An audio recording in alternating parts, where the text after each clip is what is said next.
Hello, everyone, and welcome to session 2 of Public Access. We're playing this game through the Open Hearth Gaming Community. My name is Mike. My pronouns are he, him, and I will be the keeper for tonight's game. Like I said, this is session 2. If you would like to understand where we are, please go, and you're watching this recording, please go back and please go back to the channel and start with session 1. Few words about myself. I've been playing tabletop role-playing games for quite a long time. I started back in the 80s. I jumped into the deep end of the story game pool back in 2015, and not long thereafter started in, I think it was 2017, I started playing with Open Hearth Gaming's precursor organization, and played for about a year, then started GMing. This is a fantastic group of folks to play with. A little bit about Open Hearth Gaming. It's an online RPG community.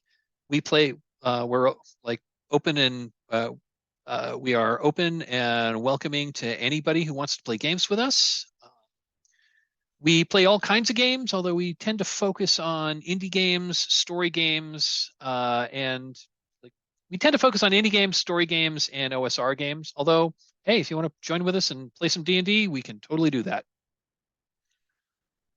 Okay, I've yammered about myself enough. Let's go around the table. Let's go counterclockwise as I see you in my gallery view. So that would be Stephen. Would you please introduce yourself?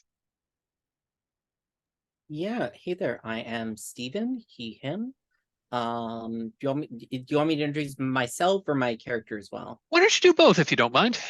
Yeah, I am playing Rye, a unhappily famous horror author, I guess. That's what I am. Yeah, I had some, poke some good nature fun at one of my fellow Latchkeys a lot of last session. Good natured fun.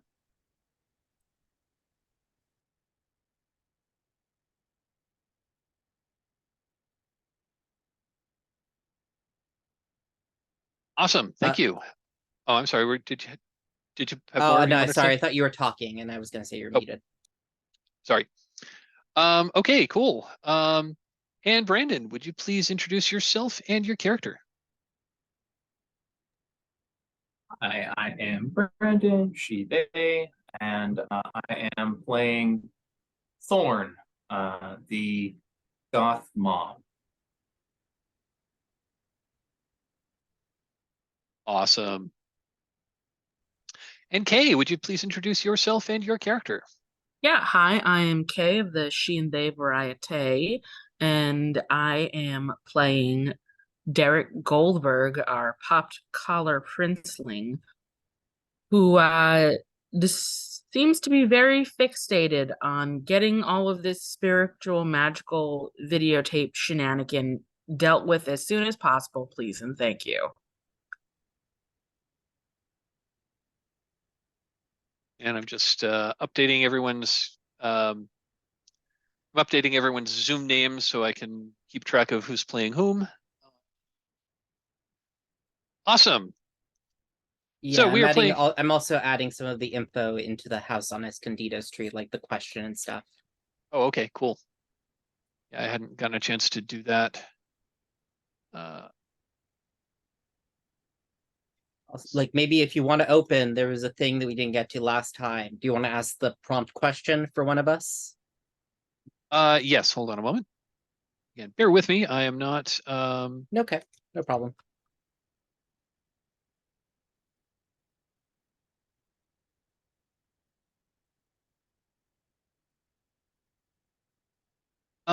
Okay. So I'll probably just replay that. I'll probably replay that opening scene that we did last time, just so that it's in everyone's, fresh in everyone's memory. Oh, one game mechanics thing that I forgot to mention last time, when we were talking about keys. So you can every character has like a set of keys you can turn that. you can use that to like reveal part of your character's backstory. And turning a key also, you turn a key after you make a die roll, and that upgrades the result by 1 tier. So a miss becomes a 7 to 9. 7 to 9 becomes a 10 or 11, and a 10 or 11 becomes 12 plus.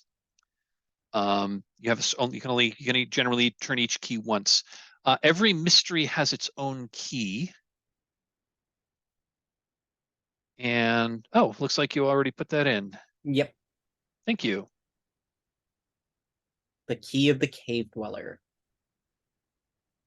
So the key of the cave dweller is each latchkey narrates a flashback to a fun activity they used to do with their family while at home. Let me just take a quick, let me just pause for a moment, and let me just double check one rule that I'm a little unclear of. I'm going to pause the recording for a moment because a long pause while I'm looking up a rule is boring to watch. Okay, that question is answered.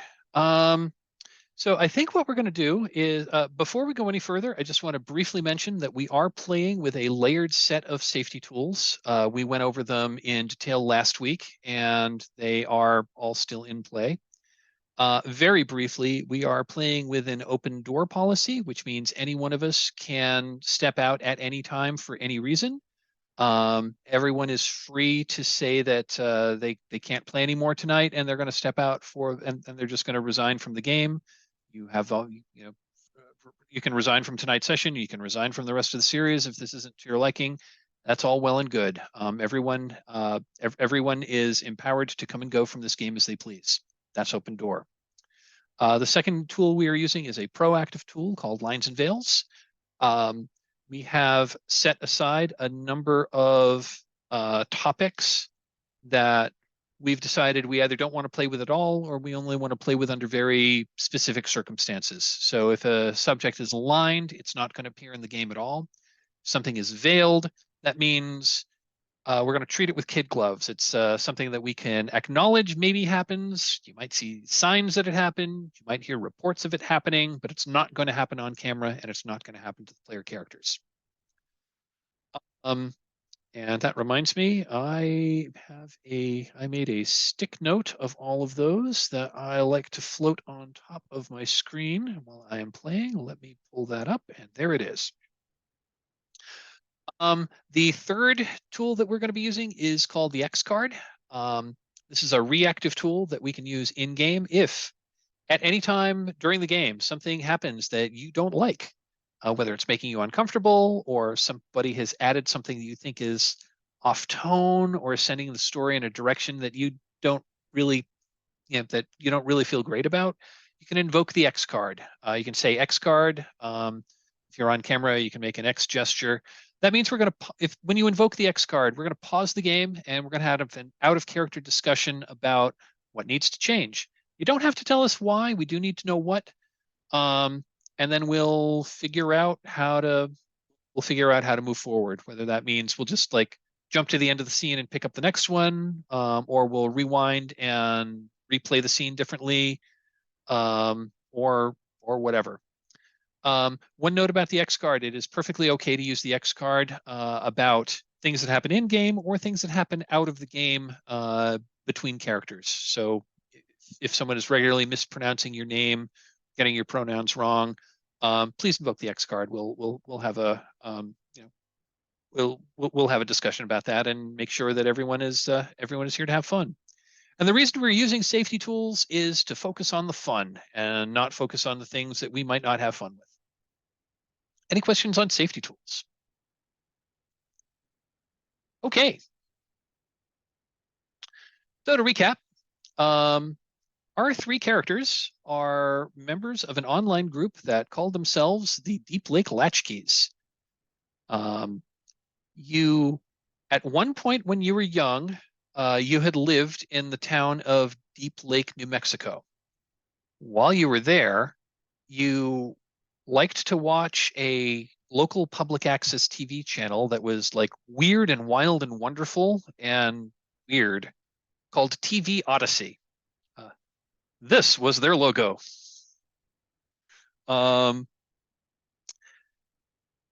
TV Odyssey had a bunch of like strange shows. But after you had moved out of Deep Lake, for whatever reason, TV Odyssey kind of disappeared. It like suddenly went off the air. Nobody knows exactly what happened to the studios. And even more strangely, most people don't really either don't remember it or don't want to remember it and pretend that they don't. Um, Over the years, there has developed a community of people, mostly on the internet, who remember TV Odyssey, and they have an active trade in what are called Odyssey tapes, which are video cassette tapes that were taped live off the air, and they're passed around. And these Odyssey tapes seem to be the only actual physical evidence that TV Odyssey even existed in the first place. So you were members of an online community that were interested in what happened to TV Odyssey, and the three of you have decided to go back to Deep Lake. And it's the summer of it's the summer of 2004, and you've all decided to go back to Deep Lake to try to figure out what happened to TV Odyssey. So you've been here for a little more than a week, and you've been asking around and haven't really gotten too much information. But just this morning, and just this morning, there was a knock on the door, and what's the character's name? Sorry, Casey It Wilcox. Yeah, thank you. A young man who's about your age, showed up. Said his name was Casey Wilcox. And let you know of like a weird unsolved mystery that happened in Deep Lake about 10 years ago. Yeah, this family that got murdered by the mom. Yeah. That's Rye's calling it, but I don't think Deep Lake has a mob, right? they don't now. This is 1994, though. Obviously. So Casey tells you that, so the story was that the family that lived at 18 Escondido Street were the Rappaports. Just like one sunny day in 1994, they just vanished, all of them. The mom, the dad, and their two kids, Elliott and Abigail, just weren't there anymore. Casey says that he doesn't remember that there was anything strange going on with the family at the time, which made their disappearance just really weird. Casey said he was 10 years old at the time and was a friend of Elliott's. Since that time, and the Rappaports were the last family to have lived in 18 Escondido Street. They've never successfully rented that house out. And the local kids consider it haunted. So that's the house that kids will dare each other to like walk up to the door and like ring the doorbell and run away. Or, that's the house that people will dare people to like creep around the backyard at night. And it's got a bad reputation. The story that Casey tells you includes a detail that makes you think that, well, at least Casey thinks that there really is something like just not right about the property. Like, I mean, that this house might be like, evil in an Amityville horror kind of way. Hey, I will put you on the spot. Derek, what is this detail about Escondido Street that makes you think that there might actually be something going on here? So every time a realtor tries to like come in and freshen up and sell the property, they wake up after having been in the house the next day, and there is an R cut into the small of their back.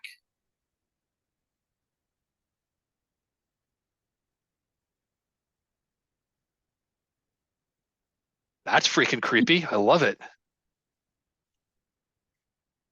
I'm going to make a note of that in the place on the place tab in Degoya County.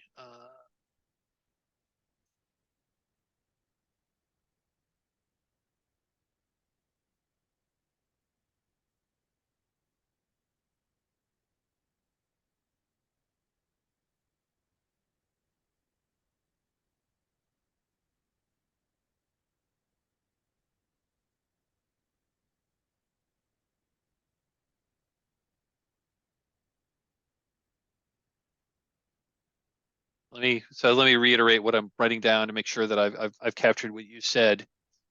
Every realtor who attempts to fix up the place to sell it wakes up the next morning with an R-shaped cut in their back. Yep. Awesome. Specifically their lower back. Lower back. You know, about 10-year-old I was type just trying to size. give everyone tramp stamps.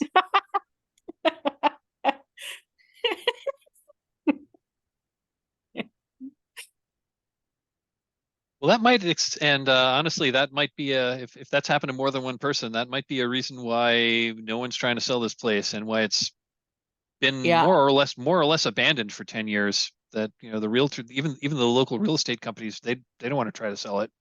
Yeah, I imagine there's not like this isn't endemic. It hasn't happened to it, a ton of people. But I imagine it's happened to like 3, maybe 4 people, 2 that are local and 2 came from other towns, and they're like, "Yep, nope, we're done." Wow, I love it. That's so incredibly creepy. I love it. Fantastic. Where did you hear this rumor? So one of Derek's grandparents is a former sheriff, and at the time when this first happened, the first individual thought that someone had like broken into their home and assaulted them. And so they had called the local police in. And a younger Derek might have been visiting them, or maybe this was when Derek still lived there. Okay. And heard the talk over the dinner table. Okay. Very cool.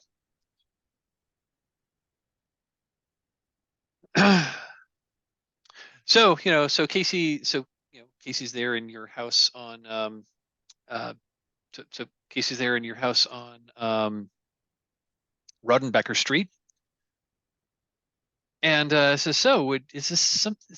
I mean, I don't know if he looks like. I know you're asking about like TV Odyssey, but I mean, the TV Odyssey just up and disappeared, and this family just up and disappeared. Do you think there might be a connection? We're gonna find out.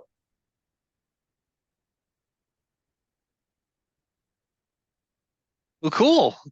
So yeah, he said my parents still live in the neighborhood, although I'm now well, my parents still live there, and I'm still living with my parents, so I'm not too so we're also on Escondido Street, but just we're like 4 or 5 doors, we're just like 4 doors down.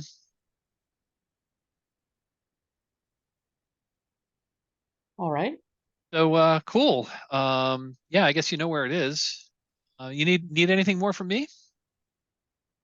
Can you tell us, as he pushes the lemonade forward, like, here, have a drink. Can you just tell us what you remember? You said you were friends with Elliott. Did you hang out with him the day before everyone disappeared? Give me just a moment.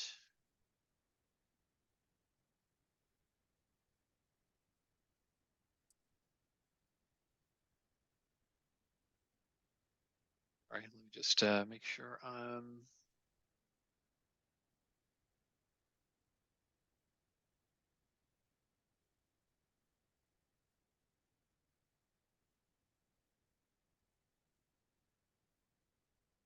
Well, that's just it. He says, we were.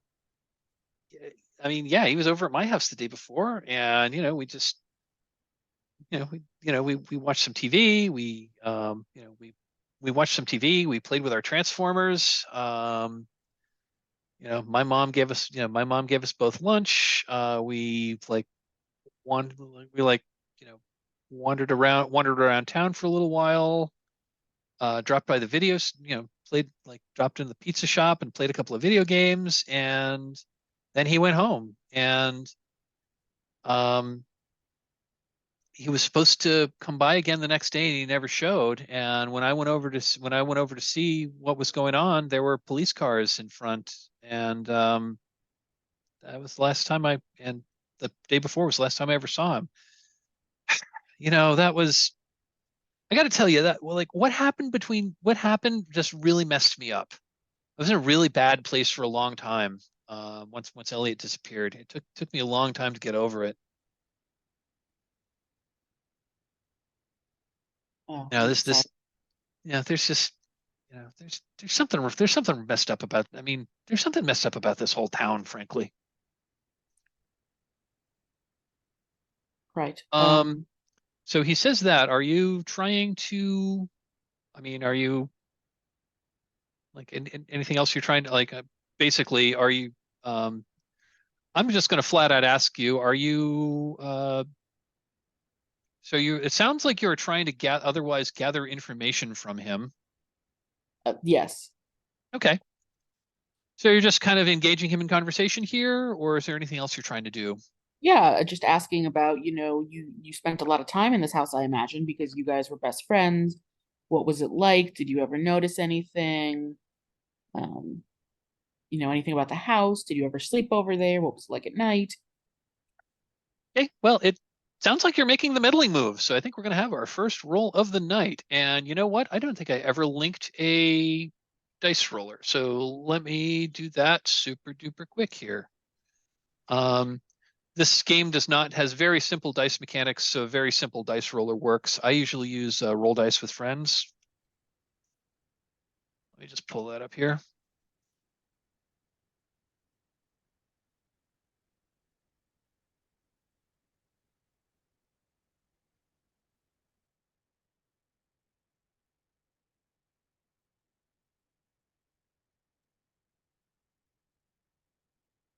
I am going to pop this into the Zoom chat window, and I'm also going to put a link to it in our character keeper. Sounds good. Let me pop it in the character keeper. I guess it's going to be under the info tab. Usually a dice roller link here somewhere. So yeah, okay, I'll do it. Links and resources, dice roller.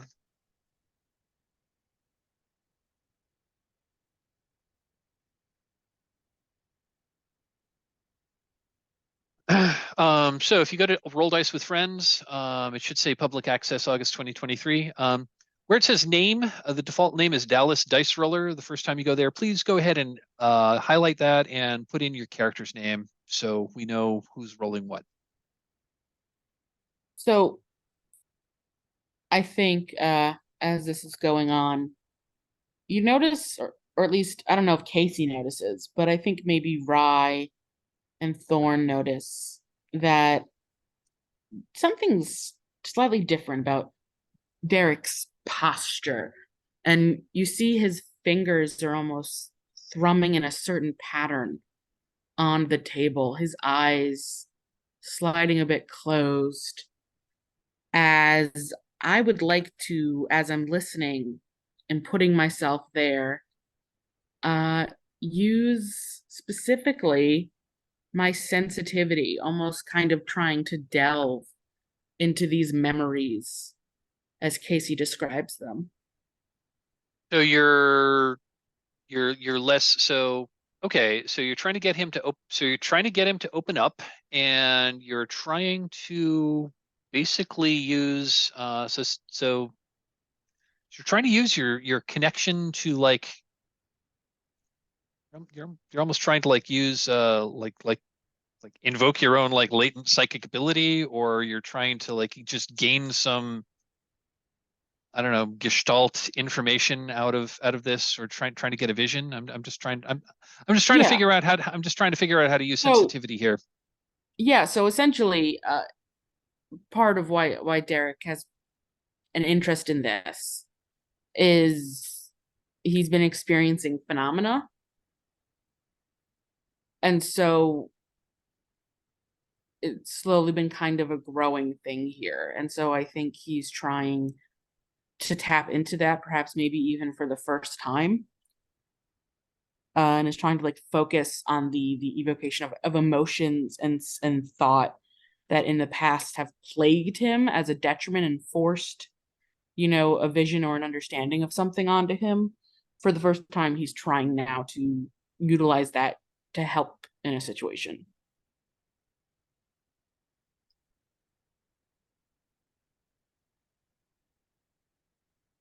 Okay. Okay. Okay. Well, why don't you go ahead and roll with sensitivity? Looks like your sensitivity is a 0, so go ahead and so if you've not used roll dice with friends before, just like drag the d6 in, and it looks like you used it. Yikes. Okay. Nope. Nobody. Nope. Okay, that is a miss. Is this a system where I get XP for missing or no? No. No, you don't get XP on a miss. Okay. You get XP for answering the yes to questions. the dawn questions. Yeah. And occasionally moves will tell you to mark XP. Mhm. But yeah, this is not an XP on a miss game, which is fine. Let me get back to you on that. Rye, what are you doing while Derek and Casey are having this conversation? I mean,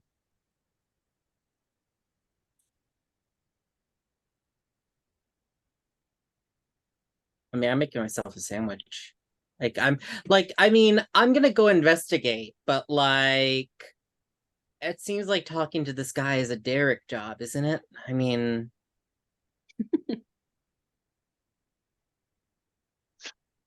And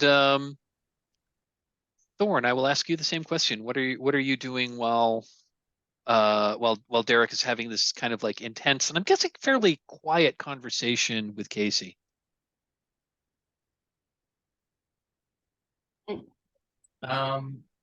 Yeah, I'm not like sat right there. But I'm in a like in the same room, reading a book, but not really reading the book. More paying attention to the conversation, but not participating in it. Okay. I'm reading the book that I grabbed out of the trash bin. Oh, okay. The book. Oh, okay. Yeah, the book that Rye wrote. The Black Pillar, I think. Yeah. The one that Rufus Naylor wrote. I don't know who. Oh, that's true. That's true. Yeah, but yes.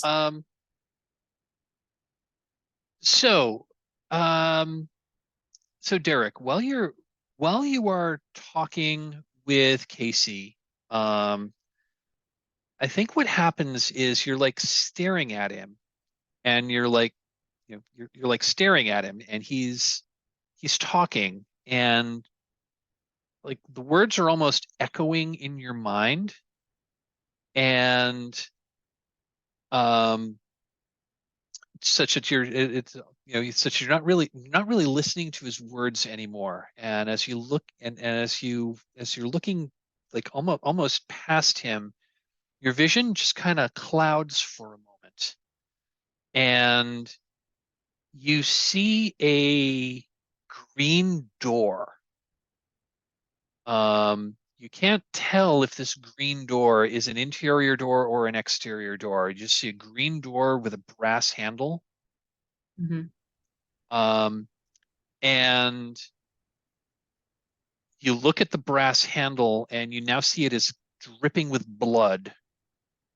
And you just hear a disembodied voice say, get out.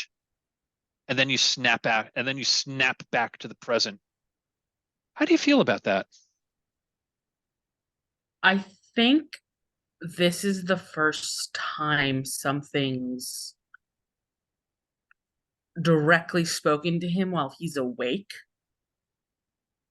Or like where he's cognizant of it, as of what's being said, and it's clear because he knows things have spoken to him, but he's never been able to understand what they were saying.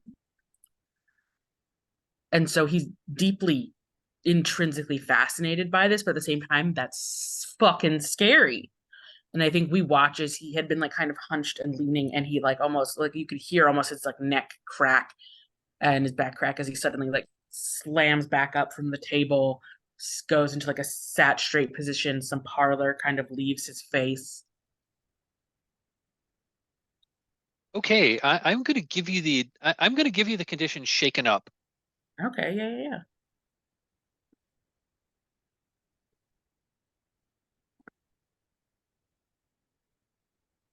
Should I type that in, or are you? I can do that.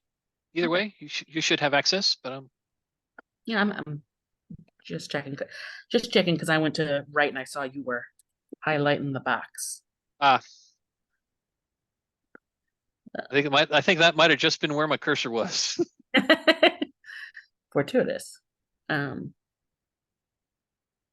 Yeah, I'm going to give you the condition shaken up, and that may, and as just to mention conditions, conditions are kind of like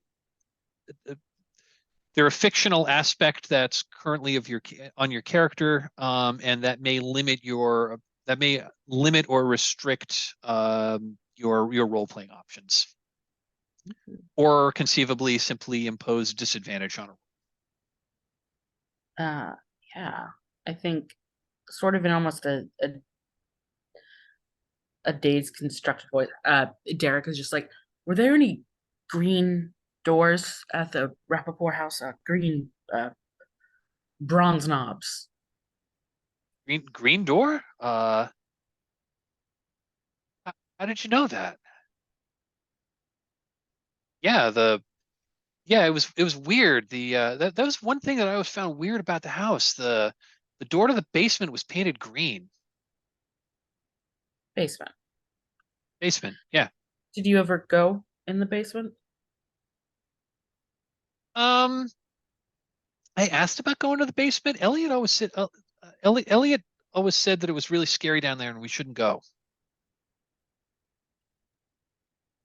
All right. I never went in the basement. I never went into Elliott's house all that often. And when we did, he always seemed just a tad uneasy. He always preferred to play at my house. All right. Just a lucky guess. Green doors. He tries to play that off a little, puts a hand through his hair. That's all the questions I have for now, but we may have some later. Could we get your number? Oh yeah, he gives you his number. He gives you both a landline, and he also gives you his cell number. Wowzers. Hey, it's 2004. People have cell phones. Yeah. They're not smartphones, but they have cell phones. Absolutely.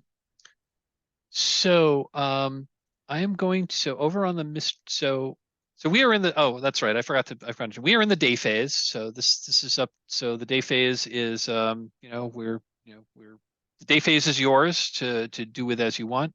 I am going to say that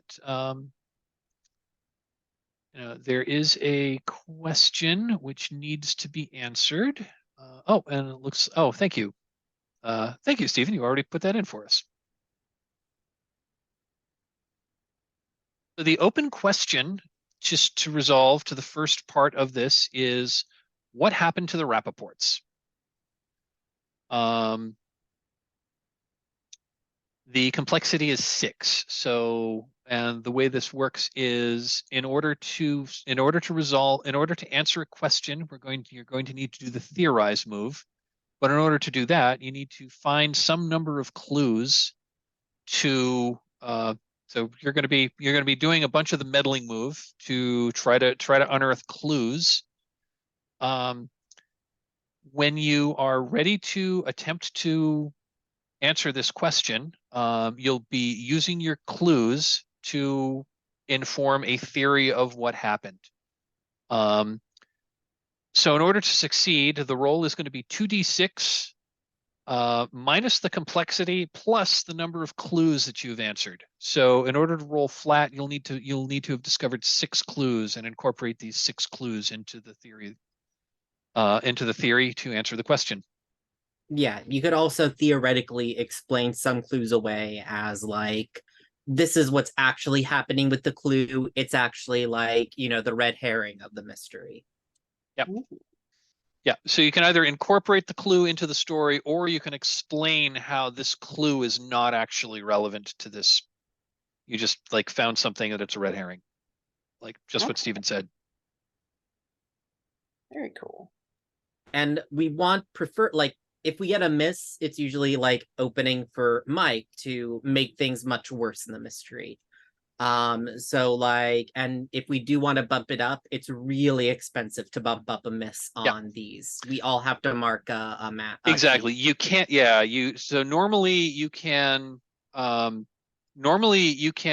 up you can turn a key by bumping up. You can turn a key, do the whatever the key tells you to do, and that'll bump up your result by 1.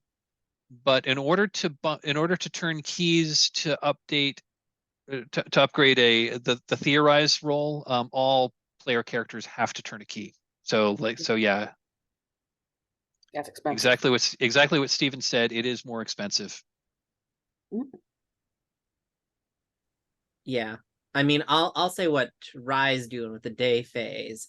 He's gonna take a jackhammer over to the basement, because apparently that's where the bodies are buried. I mean, you tell us you're doing this, or do you just go? I mean, I know I'm an adult. I can get my own jackhammers, Derek. Well, jackhammer or sledgehammer? There's a difference. No, a jackhammer. I'm not going to take up the basement with a sledgehammer, Derek. I don't think that's the wisest first choice here. Thorn, and he like looks over to Thorn like, hey, please back me up. I think there's something afoot, and we might be better doing a little more research before we simply jackhammer into doors. Not gonna jackhammer the door. That's what you use the sledgehammer for, Derek. I thought you were the DIY guy. I just build some furniture. I'm not a DIY. I'm going to use the jackhammer on the floor. That's where the bodies are buried. Now that we're mentioning doors, hey Derek, how'd you know about that door? It's called cold reading, Thorn. It's how you fleece the marks. I don't fleece marks, but I was taught to, be observant of things and discussions in medical school. So yes, I was just listening, and I was thinking about the model designs. Being from around here, He occasionally kind of just again runs that fingers through his hair, messing it up a bit. The common architectural feature of the uncommon green door, narrowed eyes. Yeah, it's We're not a jackhammering super the believable floor. explanation, right, Thorn?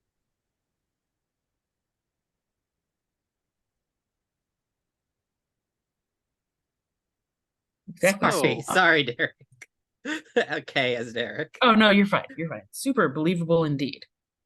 Anyway, I suggest you don't do that. There might be some things to deal with and look into before we smash into a door and property there. All right. I promise I will not jackhammer into the floor. I wink at Thorn. Right, great. I think we should all do some investigating and looking into certain things of our own. And we'll come back together and see what we can bring up. I Okay, appreciate. well, oh, go ahead. Oh, yeah, and he looks kind of sheepish at Ryan. He's like, I do appreciate you listening to me in this moment. I know that's a hard thing for you. Mm-hmm. It's just because I respect you so much, Derek. Dare Bear. Did you just call me Dare Bear? Dare Bear, yeah. Trying out nicknames. Let's not get on a nickname basis. And I think he grabs his jacket and opens the door and leaves. Right. While Dare Bear's off doing his research, I'm gonna rent the jackhammer. Thorn, you can dig up the bodies. I won't be jackhammering into the floor. You will. You can rent the jackhammer, but it's staying in the house. We're not bringing the jackhammer. We can come back and get the jackhammer if we need it. I'm just going to tell you because you know this. There's nowhere in Deep Lake per se to rent a jackhammer. What Yeah. kind of one jackhammer town is this, Yeah. Mike? Well, So, I mean, there I mean, there are jackhammers to be had in this town. I mean, there's a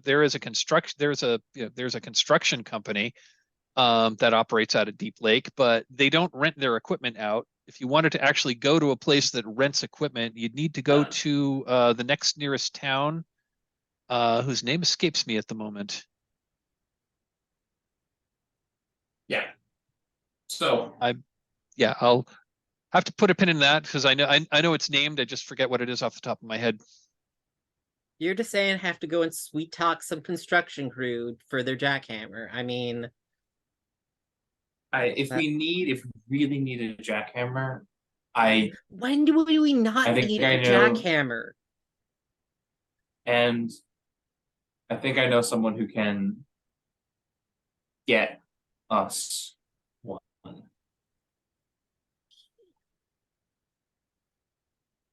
No, but reliably. Oh well, yeah, So- reliably. I'll give you that.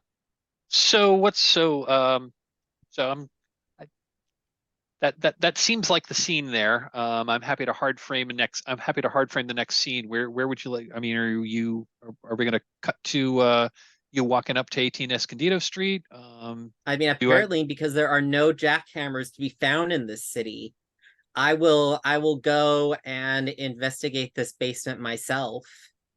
Sans jackhammer. Now, a sledgehammer you could get a sledgehammer you can walk into a hardware store and get, but I'm a not gonna jackhammer. fucking dig up the floor with a sledgehammer. The other thing about a jackhammer is they make one hell of a lot of noise and would likely attract attention. Yeah. I mean, it's an Another abandoned reason- house. Nobody Another wants reason, it. Another reason why Derek suggested not to. Look, it's an abandoned house. It's practically like, Yes, which is why it would be concerning in a police it's matter if there practically were like- loud it's noises coming practically from like an when your abandoned dad- house. yeah, it's practically like, they're inviting you to jackhammer it. No. So you head over to Escondido Street. Are you all piling into Derek's SUV, or are you walking? Derek's going somewhere else. He had walked out. Yeah, the door. it didn't His- sound like that's Derek right. was going straight to the house. Rye, however, is because Rye wants to get this done quick, and I have to do fucking research for book. I had to do fucking research for books. Who cares? Like I'm not gonna research a fucking mob killing of a family. So Derek, you said you stormed out of the house. Get less stormed, more grabs jacket, shut door behind a little louder. Sounds Okay, like a Derek storm. Yeah, got it. Derek. So let's follow. So I think so. Derek walked out, and Thorn and Rye had a discussion about jackhammers. Let's follow Derek. What are you doing? Derek is going to go visit his grandparents, Okay. specifically to speak to whichever one is the sheriff or was the sheriff. Yeah, was the sheriff. The sheriff today is somebody else. Okay. Yes. Over here, we're gonna we're gonna put a new side character. What are your grandparents' names? Oh God. They are Fran and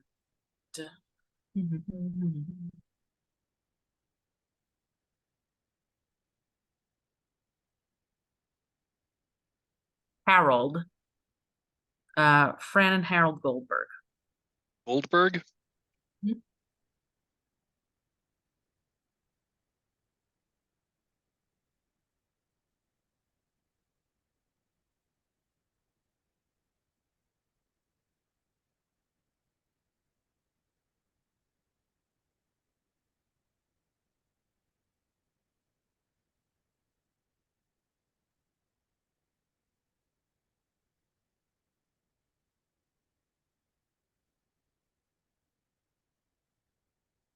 Making notes on this.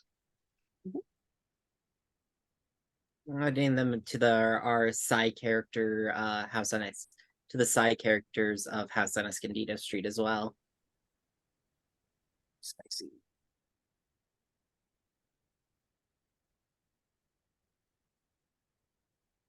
And I'm going to ask you, how long ago did your grandfather retire as sheriff? I'm gonna say 9 years ago.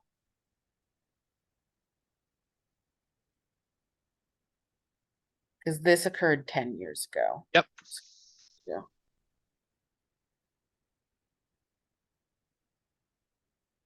Retired in 1995.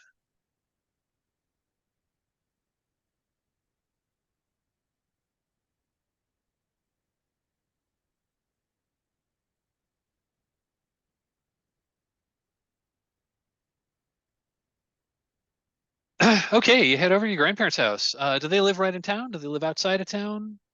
I think they live in town. Okay. Are you calling first? You're just showing up. I think he calls the house phone. I don't think there is a cell phone. They don't have one, that newfangled technology.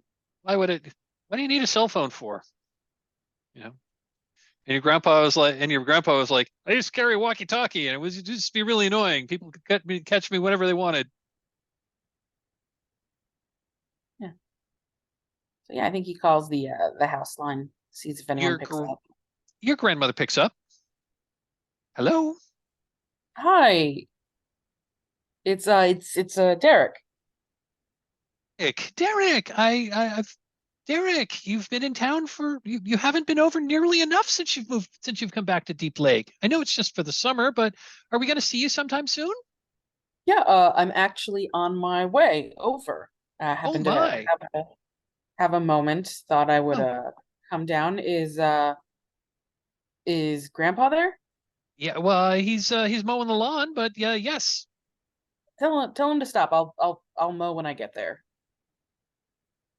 All right. Well, we'll see you soon then. Yeah, I'll be there in 4 or 5 minutes. He says as he talks on the phone while he drives because it's 2004. So we're gonna cut to so I think we're gonna cut to you pulling up. Were you taking your car, I assume? Yes. Okay. Yeah, you pull into their driveway. Your grandmother like walks out the front door as she sees you she sees you come over. You know, she's dressed super casually. You know, gives you a big hug, leads you in the front door. And meanwhile, what are Rye and Thorn doing? I mean, my plan is to go and break into the basement of this house. Okay. That's what Derek told me to do, I'm pretty certain. Okay, so I think we're going to cut to a scene of, and I assume you're just walking. I mean, Deep Lake's a pretty small town. Yep. Sweating a lot, wearing my hoodie and blazer combo. It's summer in New Mexico. I'm going to say that you're probably up, and I'm probably going to say that you're I'm going to say that DeGoy County has some elevation, so it's not like super sweltering hot, but Okay. it's definitely Yeah. in the mid to upper 80s, Yeah. dry, high desert. We should also think about taking a actual break because we're at like 15 after the hour. That is true. Yeah, if we're gonna cut here, thank you for reminding me. I kind of lost track. Yeah, why don't we take a 5-minute break here?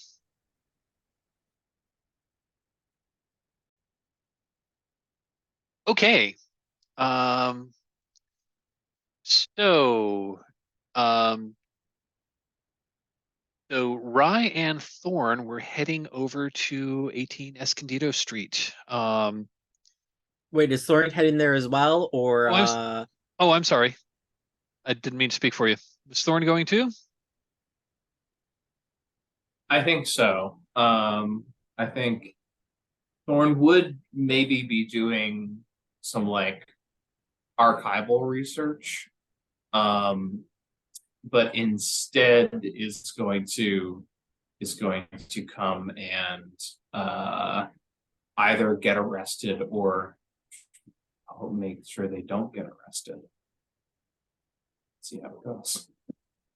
Okay. So you head over. So the two of you are walking over to Escondido Street. I think we're just going to cut right to the two of you like walking up the street. So in front, so the house itself is like right there. If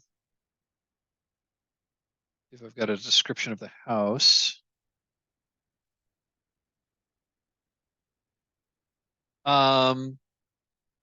So yeah, you approach you walking down the street and house is right there. It's a ranch style home. Looks like it was built in probably like the mid to late 60s. You can tell that you can tell that there's like you can tell that there was an addition that because the roof line isn't perfect. There was an addition on that was built at some point later. And it's on a fairly large lot. It's on a fairly large lot. There's some it's got a couple of pine trees. They're kind of grouped together, kind of off on like to the side of the house, maybe 50 yards or so from the house in the backyard. They're pretty tall. They tower over the house itself. As you approach the house, there is a red pickup truck parked in front that has a trailer behind it, and the trailer looks like the kind of trailer you transport a riding mower on it. And as you approach you hear the sound of like a riding lawnmower. And as you approach, you see in the yard of 18 Escondido Street, there's a guy like there's a guy driving a beat up Toro riding mower around the thing, around the yard. Why the fuck are they mowing an abandoned fucking house? Why are you mowing an abandoned house? I thought this house was abandoned. Are you calling to him, or are you I'm this to calling yourself? to him. I'm calling to this guy that is mowing an abandoned house.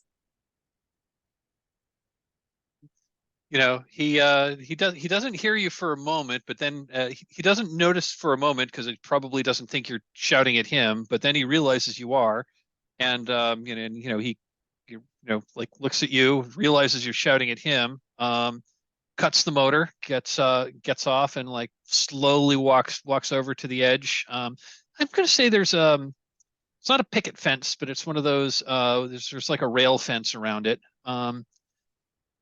And you can see that they've been keeping up with that. Somebody at least has been keeping up with the landscaping. It's not super duper great, but it's also not gone to weeds or anything like that. And yeah, this man walks over. Let me get a description for him. He's wearing like heavy like those plastic eye protector goggles that are affixed around the back of his head with an elastic band. Wearing work boots, heavy gloves. He says, he walks right up to you, and he's got kind of looks like he hasn't shaved in like maybe a day or two. But he walks right up to you and says, "Hi there. Hi there. What can I do for you? You got a problem with me mowing the lawn?" Yeah, it's an abandoned house. Why are you this? And I kind of gesture over at the lawnmower. He shrugs his shoulders and says, "Well, I'm hired by the homeowners association. Yeah, no one lives there, but they got to keep Fucking homeowners association, I say. Sorry. He probably talks. I say that just slightly under my breath. Like, I'm hired by the homeowners association. Yeah, I can't let. I mean, yeah, no one's lived here, but got to make it. We can't let one yard go to. Can't let one yard go to ruin. So they hire me to. I mean, I mow pretty much all the lawns around here. Do the landscaping.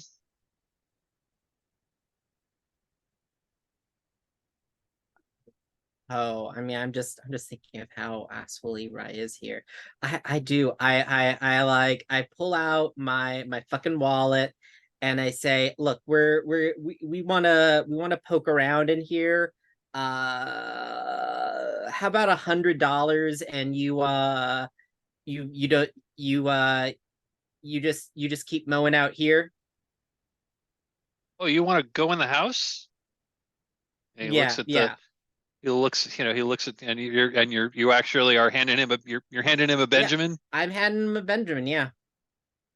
He looks a little back. He pulls his goggles up. He takes the bill kind of gingerly, looks at it. I Does it, hate my fans, but there are royalties. make sure it's, because it's not normal for like a random stranger to like come up and bribe you $100 to like walk into a house. Says, okay. He like folds the bill, sticks it in his shirt pocket. And he says, okay, okay. Want to go in the house? You can go in the house. I don't even think it's locked. Um, just you be careful in there. You be careful in there. There's there's bad blood in the place. There's bad blood in that place, shall we say? Now, people, something happened in that house that I'm not quite sure exactly what, but that whatever happened in there has kind of left a stain on the place.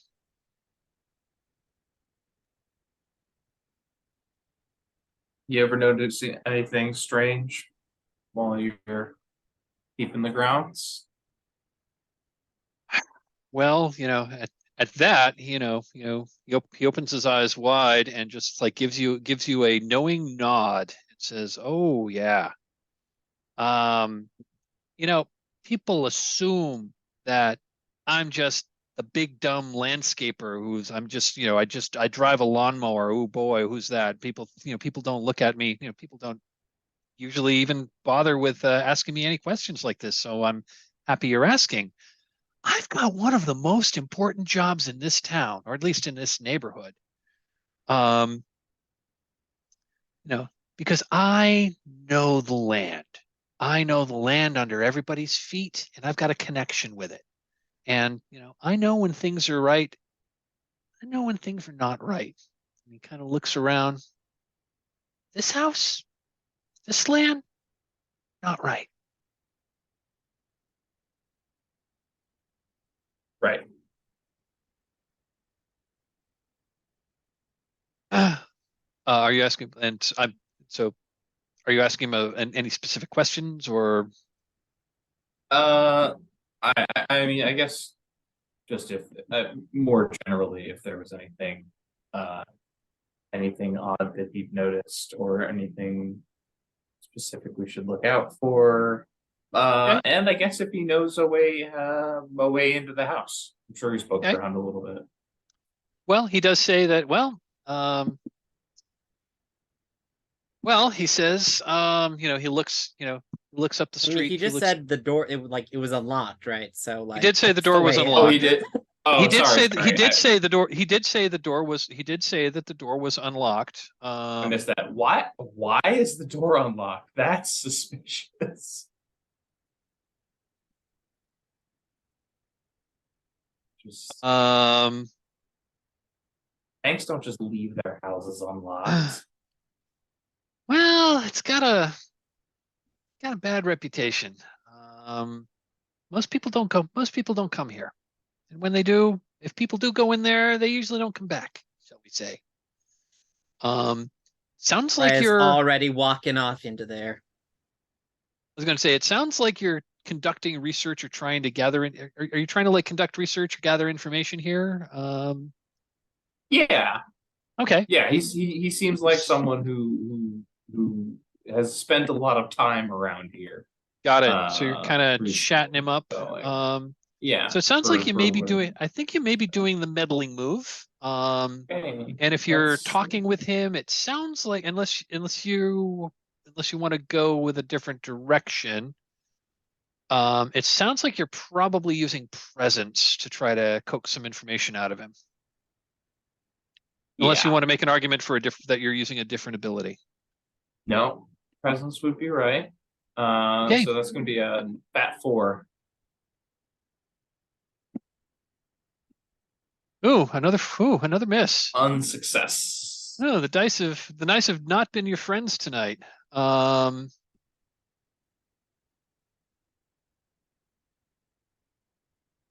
mean, there are always those keys. Yeah, let me check something here.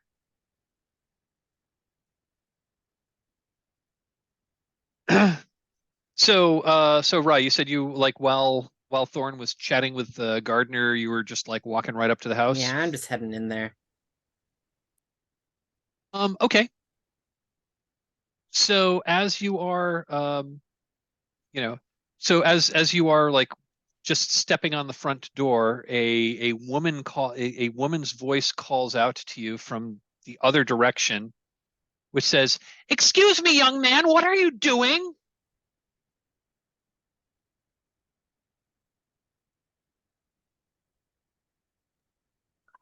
I mean, I shout back at Thorn, "It's the fucking homeowners association, Thorn! Distract her!" And I run in. Oh, you open the door and go right in? Okay. Yeah, yeah. Okay. Look, And he mentioned that the fucking homeowners association is behind this. Derek has a new theory to what happened to the family. It was the homeowners association the entire time. so when Rye walks in the door, a woman's voice said, "Hey, wait, don't go in there. You don't have permission." She then calls out, "Chuck, stop him!" And he sighs and he turns to I mean, you, Jack, Thorn, I and paid you the $100. sighs, and he turns to Thorn and says, "And that's the other thing that keeps people out of here."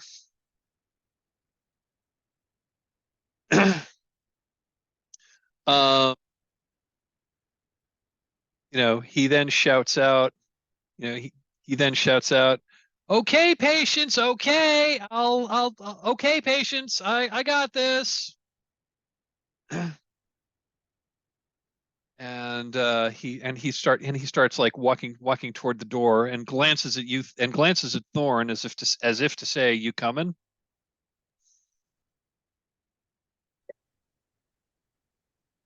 I'll I'll follow in after, and you can just tell Patience there that we ran right off.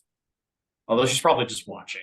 Oh, So she's maybe she's not just watching. She's as you are approaching Okay. the door, she is she's like walking briskly up the sidewalk past the split rail fence. It looks like she's going to follow you in as well.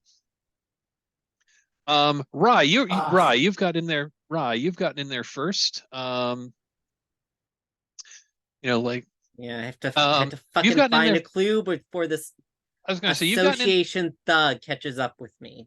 So I think what we're gonna see is like shot from inside. If this is for a TV show, from inside the house, the door swings open.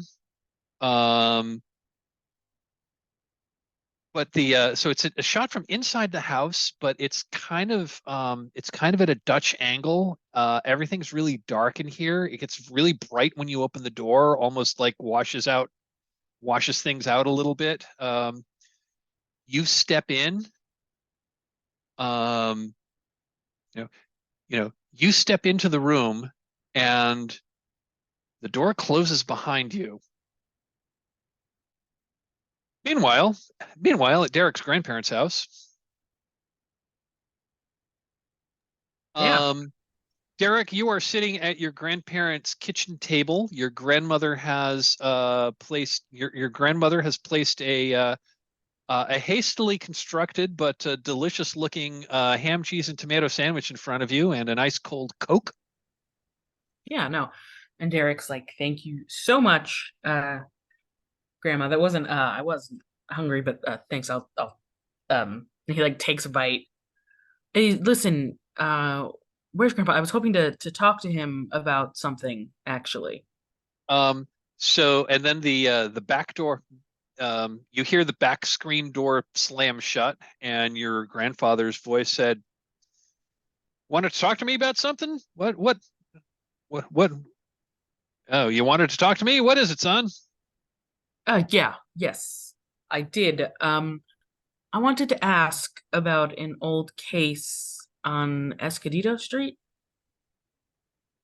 Escondido. Oh, he The says Rappaports? the Rappaport, and he says the Rappaports at the same time you say the Rappaports. Yep.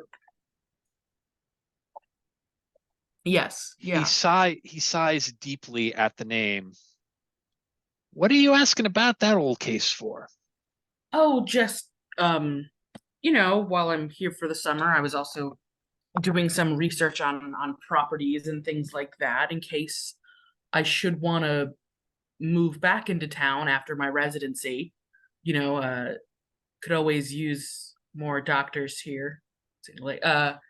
But I noticed it came up and it was priced really low for such a house, and then I saw that it had been involved in the thing, and I feel like I had remembered you maybe mentioning it once before, so thought I'd Well, he says, I wasn't aware that place was on the market again. They try every few years to sell it, but it never sells. Once people catch wind that there was, once people catch wind that there was a murder there, then people don't want to. Now, I don't know for certain that there was indeed a murder there because we never found a body. We never found a body. We never found evidence of foul play. It's just they were just gone. Yeah. Weirdest thing. Yeah, no, that was one of the last cases I worked on, and I worked on it for years after my retirement. Never was able to make heads nor tails out of that. Well, looks like you worked up a bit of an appetite, and I slide the sandwich and the Coke towards him. Do you mind if I just go check out some of your old files in the office? Take a peek? He shrugs. Sure, yeah, be my guest. Go take a look. All right. Yeah, it's not much there. I wasn't able to find very much.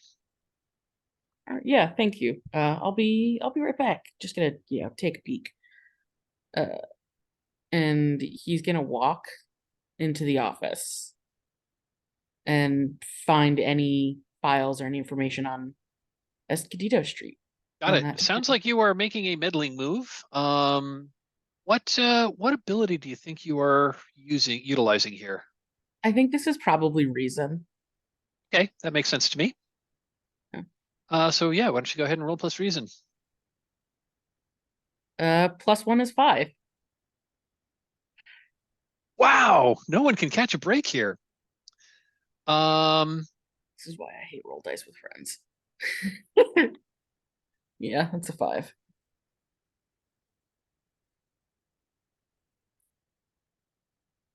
When the AI uprising happens, roll dice with friends will be the first one to come after us. I was playing a different game with roll dice with friends, and their dice were on fire. It was like, I don't think they rolled a miss all night, which which also presents problems in a Powered by the Apocalypse game. You don't want everything to always go your way.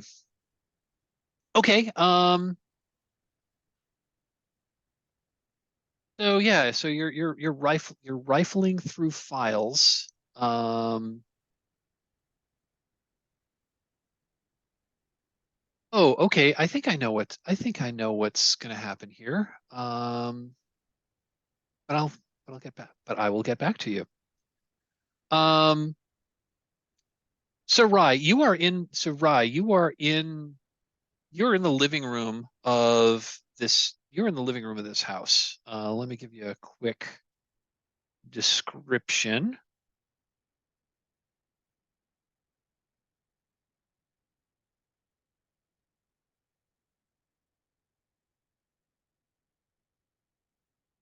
So you walked into the TV room, or you walked into the.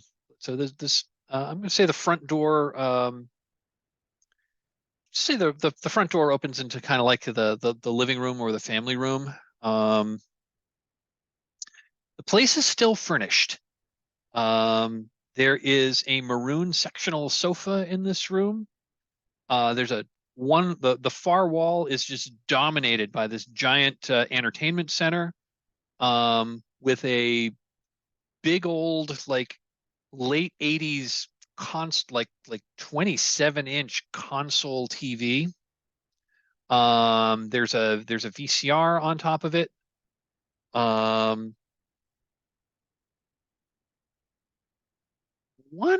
thing, one thing that you notice about the VCR is that it is blinking 12 o'clock. Ask you a question, and that is, looking around this room, how do you know that this was the most frequented room in the house? I think that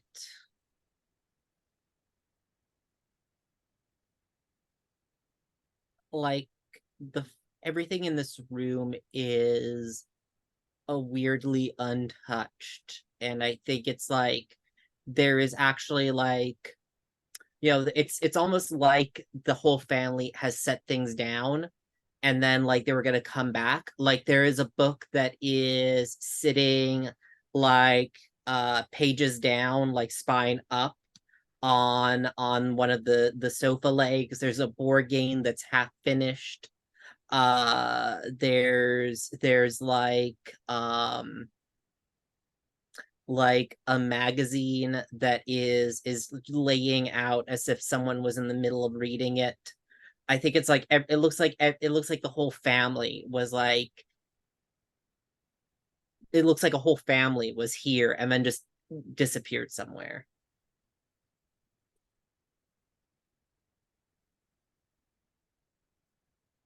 Nice. You've maybe got a minute or two before Patient's head, local like Rye president of goes the up president of the and presses the play on this video recorder, tape deck, because why in the world is it blinking 12 o'clock? This place should have its utilities cut. It's abandoned. And I think that for whatever reason, they need to have a gardener, They don't need to be running electricity to this house, though. I'm going to say so. You click the switch on the lamp, I think you walk in the door and it closes behind you and it's dark, and you probably just reflexively hit the light switch. No lights come on. Like when you first walked in the door, you see the light blinking on the VCR. You walk over to the VCR. There is no tape in the VCR. You snap on the TV and you do hear like a little electronic pop, but the picture doesn't form, at least not now. And again, there's no tape in the VCR. You're muted. We talked about this being the living room. Are there any like cassette tapes sitting around? Let's say yeah, I'm gonna say there's some, Or I guess also like how, like what era, like this is like a 90s era TV, so it has like the buttons, right? oh, it's like a late 80s. This looks like a TV that Oh. was bought in like 1987. It's got the I fucking like look at this it's got the TV like it's got the dial. Yeah, Click, I click, turn click, the click, click. knobs. I turn the knobs to see like, is this like a fucking radio? I guess. Do you need to tune it? It's got, I mean, you're looking at the back, it does, it's got the composite video cables go into the back of the go into the back of the TV, although it's got one of those old-fashioned connectors because this TV is old. It uses one of those adapters that goes to the two screws that you would connect to like the aerial antenna. So this is not a cable-ready TV. But the VCR would work. And yeah, there's a small number of videotapes that are on the shelf next to it. The thing is, the TV itself is not turning on. Oh, but you said there was like a click. There was a click, and you heard like a little bit of a whistle, like Okay. like one of those old solid state TVs would make. But a picture doesn't form, and it doesn't feel like it's getting warm. So Oh, okay. there's Okay. something not quite right with the TV, or maybe not quite right with the TV at the moment. The other thing you do note, if you look around the back, the TV and the VCR are both plugged into the same outlet. Okay. Are you looking around for anything else? I mean, in that case, like you said, there were some cassette tapes. Is there anything that has like family videos? My family mysteriously disappeared, and here's why. That sort of thing. It's a mixture. It looks like it's a mixture of just looking at the cassette tapes, it looks like it's a mixture of like commercially produced tapes, like E.T. the Extraterrestrial, Star Wars, Return of the Jedi. There's a number of like kids movies, like Disney kids movies on tape. There are a couple of tapes that look like they just like recorded something off of TV. There's like God, Okay, I I'll grab those like- and like stuff them into my coat before this association goon comes in after me. Okay. Would you like to if you're like looking around for clues, do you want to roll a meddling move? I feel like a meddling move doesn't necessarily like I was trying to push for one, but like if there's really like no way of interacting with this TV or anything, like I think maybe I'll grab these and I can make the meddling move when I like investigate them. Okay, because I mean there's other stuff to be found. I'm just looking at the list of clues here. Yeah, like it was just that I was like throwing things out and like I was just kind of like Got it. Not quite. It felt like I was just kind of being no, you can't really do, like there wasn't really anything there, so I wasn't sure what to. Nope. No, I was going to say it sounded like it went right to the TV and to TV and VCR. And I'm just gonna say this: the TV only works at night. Okay. The Okay. VCR is on the VCR blinks, but the TV only works at night. Okay. Sorry. Yeah. I'm just gonna toss that out there. So that's why it's not Okay. working now. Okay. Okay. No, I mean I will grab those tapes, and I guess like yeah, I Doing am like gonna do a quick once over around the room, or yeah, like that's more or less what I'm doing. I'm like looking around this room, seeing if there is any sign of like I talked about this being like if there's any sign it's very of yeah. like It's what the fuck the family was like happened that they just left all this shit here. got it. Like, you know, maybe are there, you know, I'm leaving the mob theory, but I mean the homeowners association, some Got of it. them can be pretty dark. So I've got a list. So basically, I've got a list of generic clues. Yeah. So when you roll the meddling move, I'm going to pick one that seems appropriate for. I'm going to pick one that seems appropriate, or I may twist a little bit to make it fit the narrative. Mhm. So it sounds like you're trying to be pretty quick here in order to. Sounds like Yeah, I was gonna. Oh, go ahead. I was going to say. I was gonna say maybe I could see composure or reason. composure. I could see composure. I could see reason. If you want to tell me a little more about like how you're like what your approach is, and we'll Like, if this wasn't my intended idea, like I'm not just I'm not just like going for this because it's my highest. I do feel like if like the fact that I am being pursued by this old lady who's definitely evil, um uh like I like this is entirely like I've just like entered the fucking like I need to stay on focus. I need to make certain that this pursuer doesn't okay, like get in the way of what I'm trying to find here. got it. I feel like it's a Sounds composure sounds situation. like composure. So why don't you go ahead and roll with composure? That's a 12. Ooh, you got a 12. Yeah, Let one of me- those videotapes is a that I snatch as a uh, Odyssey tape, I guess. Yeah, hold on a sec. Let me choose something real quick on the You meddling see, move. this Yeah, is you what also comes you also from yeah, you also find enough. not being careful and safe. Okay. So yeah, you grab a bunch of these videotapes. I imagine you like stuff them in your pockets or something like that. Um, the other you mentioned that there was like a board game that you saw Yeah. that was kind of like in the midst of playing.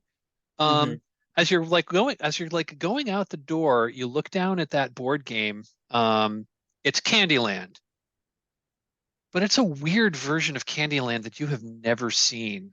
Like on the board, there are characters you do not remember that have ever been in that's because I mean every kid plays Candyland. But yeah, there's characters you No, don't my family remember. didn't. Uh, It's my parents thought it was like it involved you know, worshiping false idols, that sort of thing. well, anyway, the clue you find is a Candyland board featuring characters you don't remember: the Toffee Duke, the Ravenous Sugar Pig, the Licorice Beast, the Peanut Butter Sphinx. So that is your clue, a Candyland board featuring characters that you don't remember. You can grab that if I mean you can grab it if you want because you got a 10. I got a 12. You got well yeah, that's right. You got a 10 plus, so you can just grab this board if you want to like hang on to it for now. Oh yeah, but I think there's also on a 12 plus there's something, right? On a 12 plus, I'm going to tell you I'm just going to tell you right now. One of those tapes that you picked up is an Odyssey tape. Yeah, okay. Yeah, I guess I'll grab that board, sure.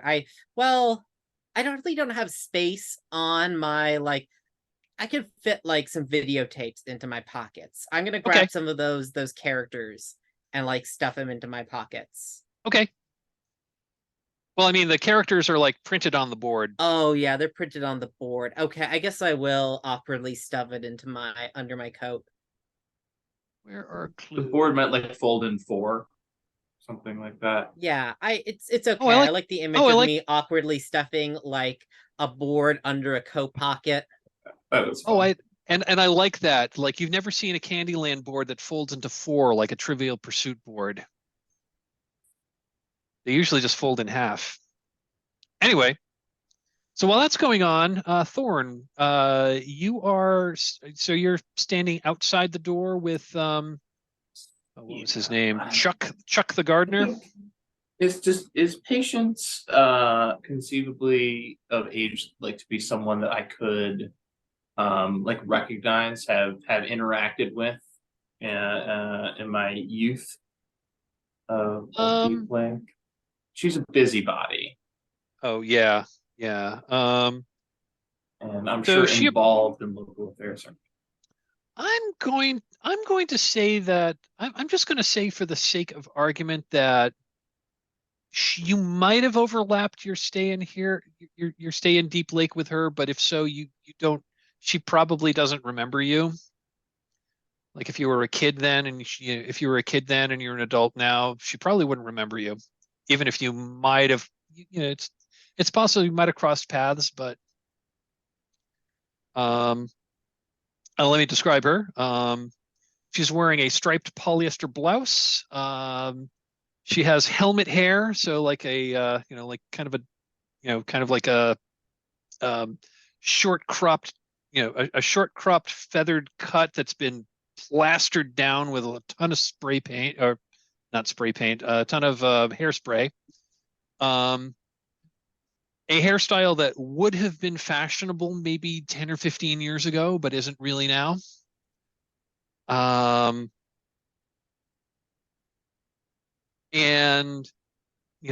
And she like walks right up to you and says, what are you doing here? You don't belong. This is, you don't own this house. What's your business here? Yeah. Okay. So I'm knowing that I don't really know her, but that like I would say I maybe I know something about what she's involved in. Basically, I'm gonna like greet her as if I know her, and I'm like impressed by her. And answering her question Oh, okay. with being like my mother. Miss I obviously don't know her last name. Patience. My mother. Oh, I'm just going to uh, say for this. I'm going to say for the argument that as she was approaching, Chuck leans in and says, President of the Homeowners Association, Ms. Patience Head. I only Thank interact. you. I try to be really nice to her because she pays my fees.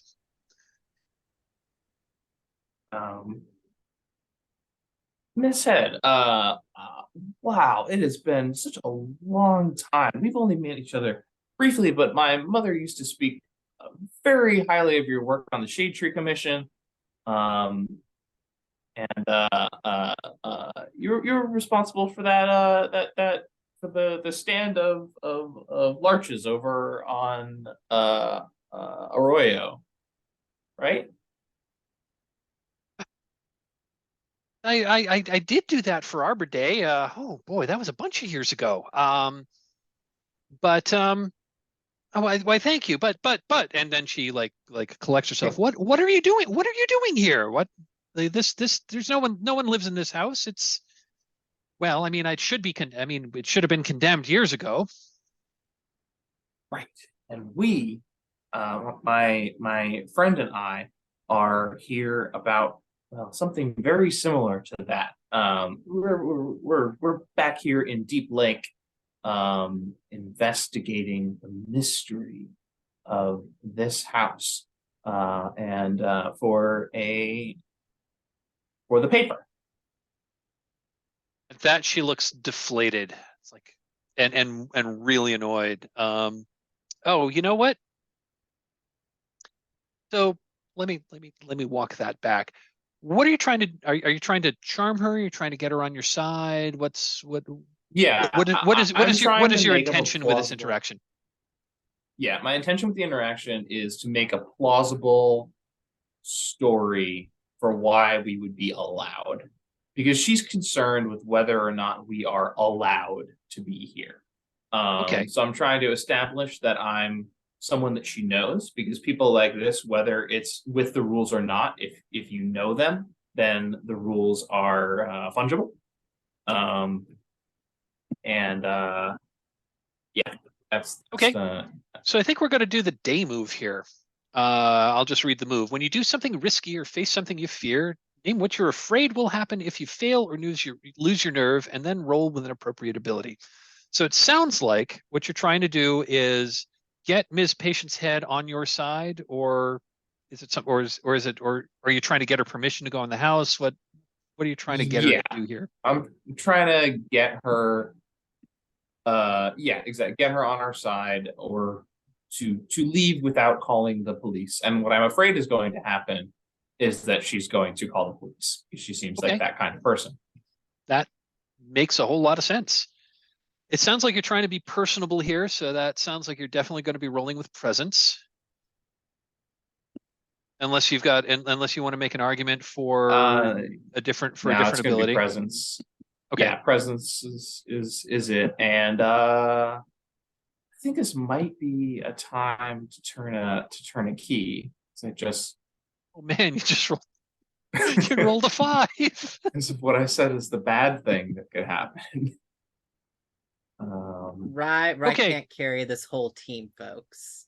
Okay, so here's so you rolled a miss. I think I think when you say that you're going to be with the paper, she flies off the goddamn handle. Like, how dare you bring up old news that happened 10 years ago? Nobody knows for certain it was a murder, but that's what everyone says, and it's bringing nothing but. And she's just like spouting about how the rumors about the horrible things that happened in this horrible house have brought nothing but shame and shamed and undue scrutiny to this neighborhood. How dare you dredge up old news and air dirty laundry, and you are trespassing. And she whips out her phone and she calls 911. So that's what's going to happen unless you turn a key. Yeah. Okay. Yes, I will turn a key. And I'm just gonna like, while for the moment while she's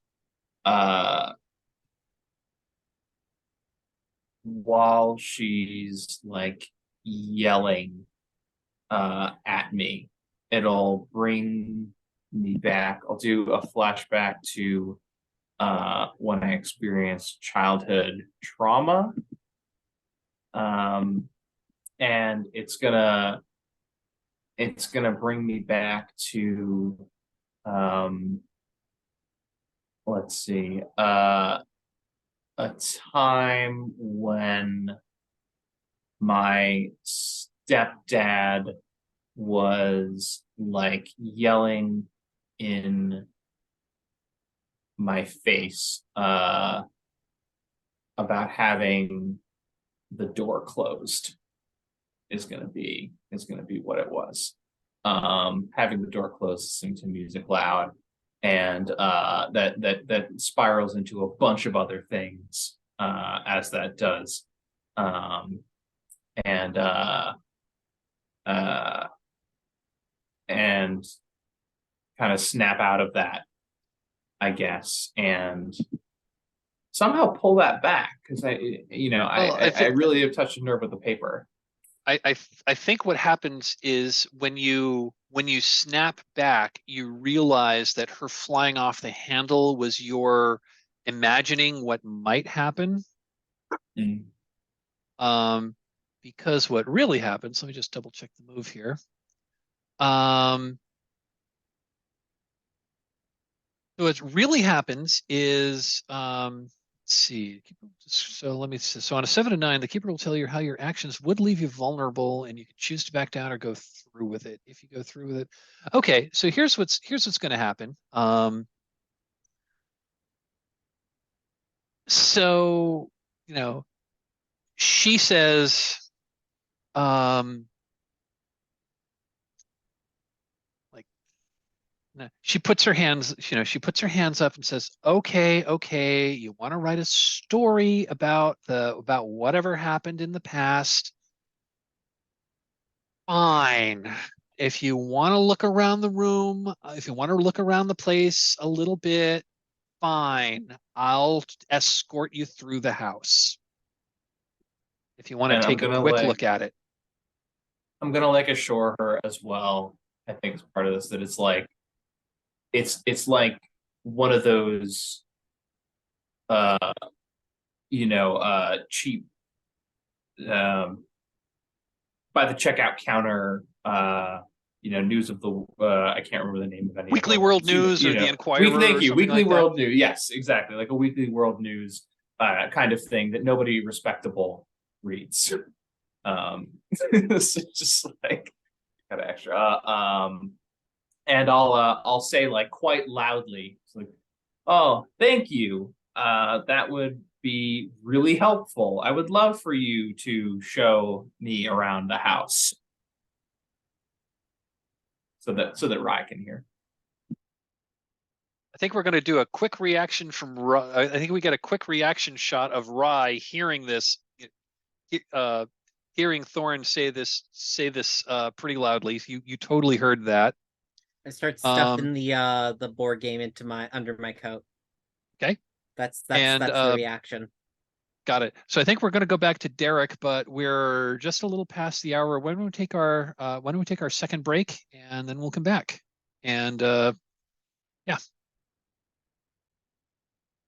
I'm going to retcon one thing very briefly. When we see Rye inside the house, and here's Thorn say, and we're about to, and why, yes, Patience, I would love for you to show us through the house.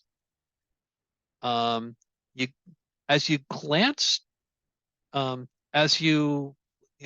guessing you're kind of like looking at the door when that happens. You glance around something like there's some movement catches the corner of your eye, and you look toward like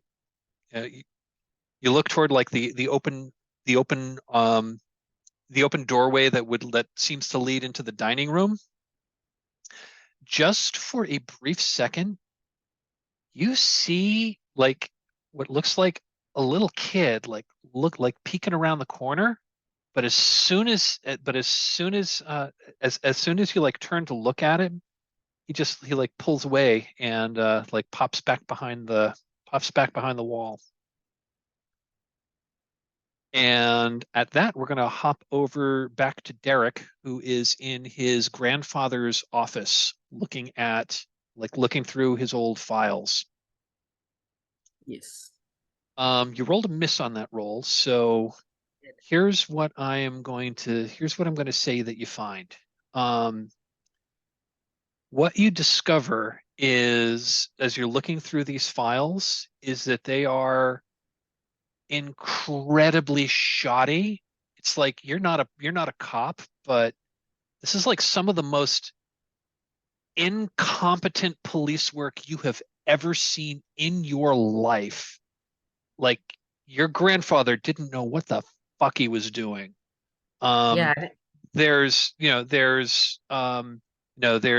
names of there's like names of witnesses that are like you're trying to follow some of his questioning, and he like gets names of people wrong. There's like no follow-ups with people. It's a mess, and as you're like going through all this, you actually find that he didn't actually retire as being sheriff. he was asked to resign by the state police and quietly resigned. Yeah, I think Derek is shocked because growing up, he always thought his grandfather was like the coolest and was, there was accommodations and awards. And then the fact that it then devolved into this at the end is sort of heartbreaking in a way that he never expected. How does that make you feel? I think it's a mixture of guilty as well as just deep, profound sadness. But you can avoid that deep, profound sadness if you mark a key.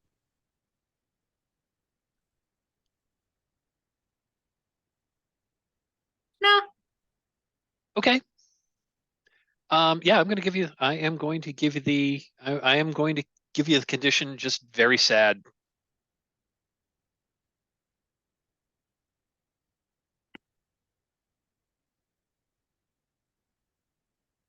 However, as we've been really not getting very many clues here, I think I am going to give you even though you rolled a miss and you learned this information about your grandfather, I think you are indeed still going to find a clue that's kind of highlights your grandfather's ineffectiveness as a cop, but might help you now. And that is you find an audio cassette tape that's kind of fallen to the bottom of it's an audio cassette tape in the usual like clear plastic case. It's got a post-it note. It's got a post-it note that says Rappaport, and then it's basically it says Rappaport recording, and it's got a date, which is a date the week that they disappeared. Yeah, I think Derek's gonna grab a sort of audio cassette with headphones and slip it in and put it over his head and listen to what it has to say. Yeah, let me get the clue here so I get this right.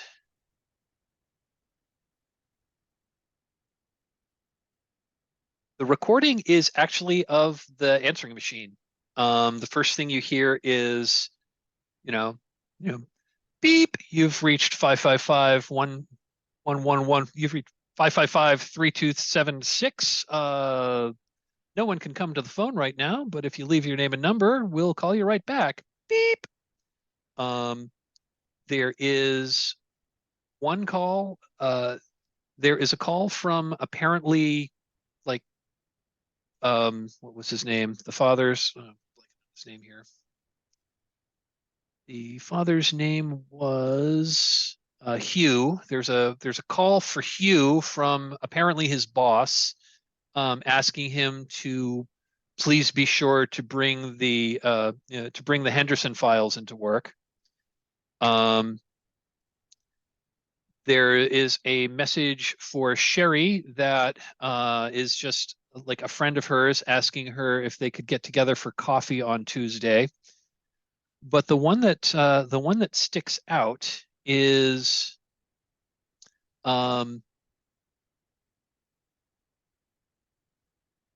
the one that sticks out is Rappaport.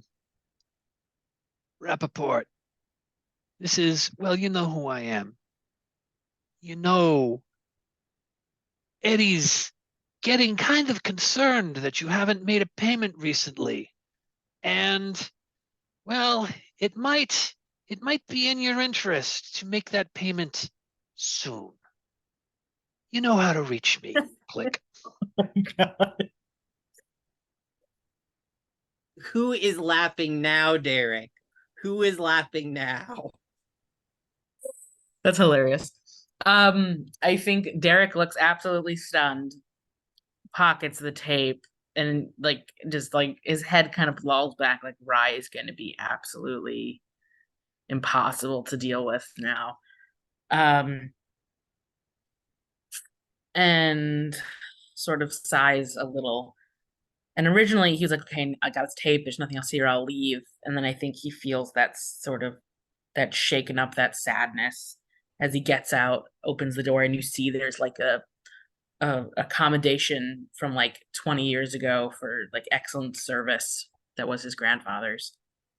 And he wonders if maybe it's his fault that this happened.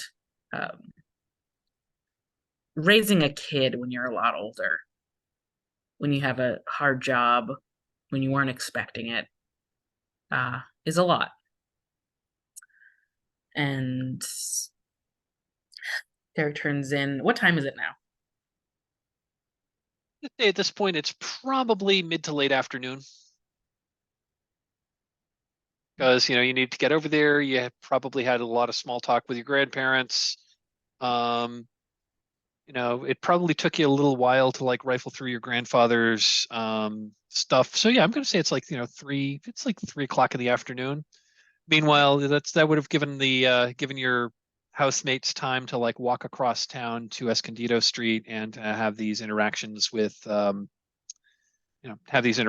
locals. So yeah, I'm going to say, yeah, mid-afternoon. Yeah. I think Derek is gonna come out and say, all right, yeah, no, thanks. Do you guys need anything done around the house, or Don't worry yourself. Don't worry yourself, Derek. We're just fine. We're just fine, aren't we, dear? And your grandfather just like nods and says, "Oh yeah, we're perfectly fine." Oh, and you notice that your grandfather is has like fixed himself a second ham sandwich, and he's having it with a beer. isn't it a little early for that, Grandpa? Been out mowing the lawn, Yeah. good thing to have. It's a lawnmower beer. You know those. No. But I do know about beer and high cholesterol. He laughs. I'm fit as a fiddle. I've been doing this for years. All right. Yeah. Yeah, of course. Do you mind if I stay around for dinner then? Or should I get out of your hair? Oh, your grandmother says, "Oh, Derek, we'd love it if you'd stay for dinner." Yeah. And I think yeah, Derek's gonna come over, and I think he's gonna just start talking about the case with his grandfather to see if maybe that jostles some of it a bit. Maybe it was just his note taking at the end. Maybe something else was there. He's hoping. Okay. Yeah, let's so yeah, so if you're talking to your grandfather, you're trying to make you're trying to like have him you're just like trying to jog his memory to see if he has any insights on this case. Yeah, jog his memory, maybe ask if, oh, anyone ever named Eddie ever come up in your conversation, Or sounds like you're doing the meddling move. Sounds like you're probably using presence, again, unless you want to make an argument for a different ability.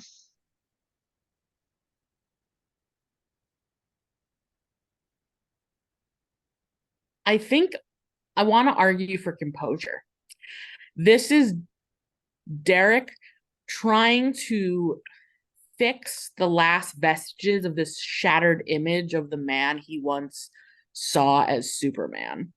Okay. He needs this to click. He's trying to keep calm and get some sense before the fear of this being true is. Okay.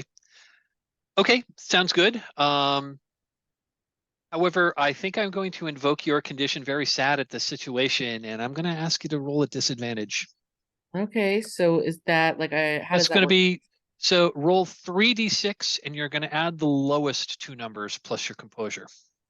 Remember though, if you have a item in your corner, that could apply here, you can mark it and roll flat. And roll flat. That's true. I mean, not flat, but like regular. Not flat, but if you can, yeah, you can counter disadvantage by using something with advantage. So if you've got something in your corner of the house that you'd like to say you have with you, that might help you here. You can mark it off and roll with advantage. And in this case, advantage would get rid of disadvantage. So you'd just be rolling a normal roll. I don't think any of these sort of help.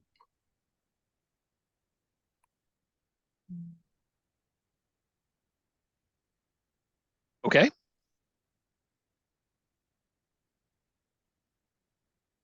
In that case, roll 3d6. We're going to add the lowest 2 and then add 1 to that for your composure.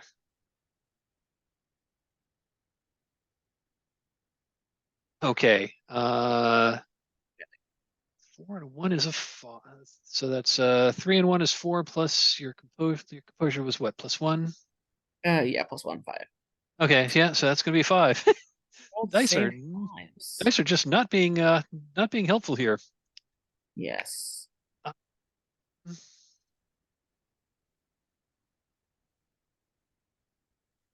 am going to think about that and get back to you. Okay. So meanwhile, back at the house, Rye, you saw what looked like a kid peek around the corner and then pop back behind as soon as he saw you looking at him.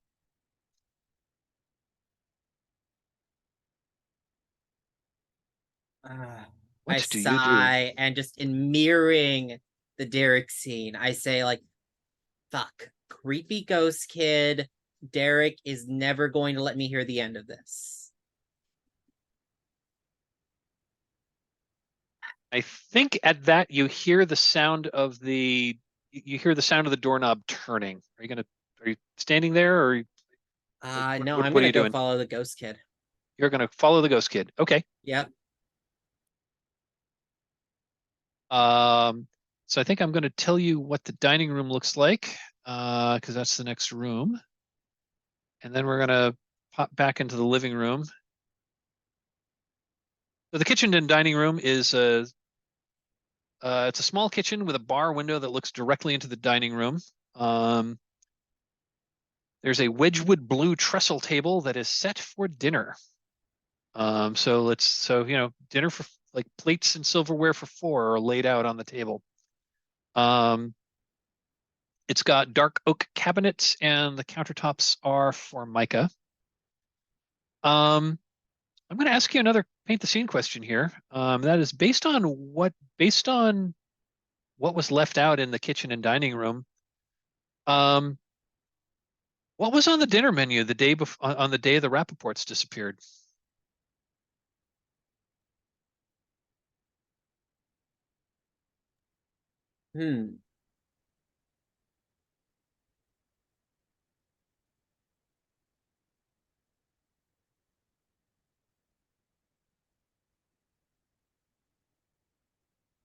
I think Mrs. Davenport. No, I'll go with Mr. Davenport's special sloppy joes with everybody knew about it back in the day. He had a secret ingredient never shared. And that secret ingredient is what made them disappear.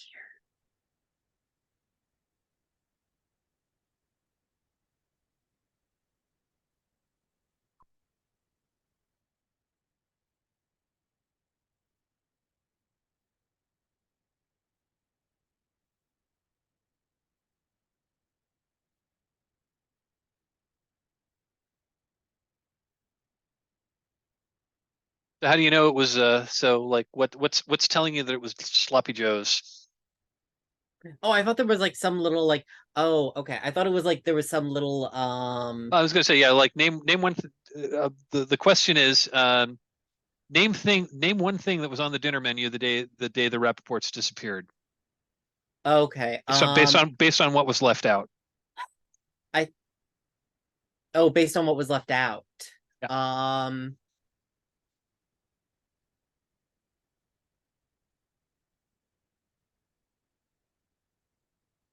Okay, sorry, I misunderstood. I thought there was like some I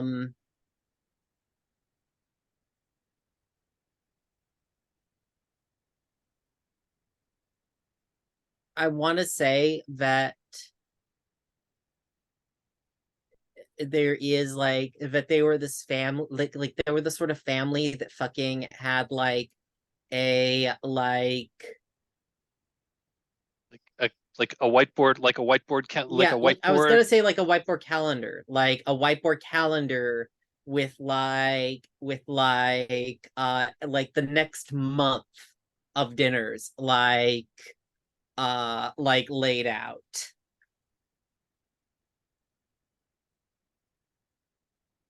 And it's really weird because it's like this calendar, I think it has like the sloppy joes, and then all the rest of the board is just like has been wiped off. Like after it's like somebody came and wiped off all the entries after the day they disappeared.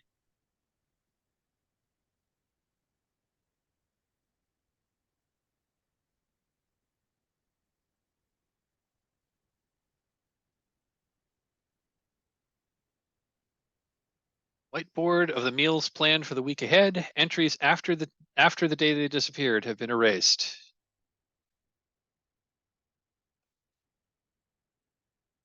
Yeah, yeah.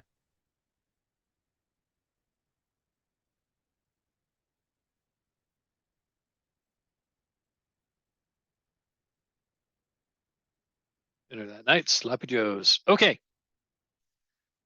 So yeah, so and oh, and the other thing that you notice that when you go into the kitchen and dining room is you don't see any kid here. Fucking Um, Trixie ghost kids. I'm gonna hop back to the living room. I've already described it, but I'm happy to describe it again. So the door opens and Thorn and Patience walk in. At that point, Patience basically tells Chuck to like please finish mowing the lawn, and he goes back to do that. So the two of you are in the room. It's pretty much as we've described it earlier. There's maroon sectional sofa, the massive entertainment center on the wall opposite it, big old console TV and VCR.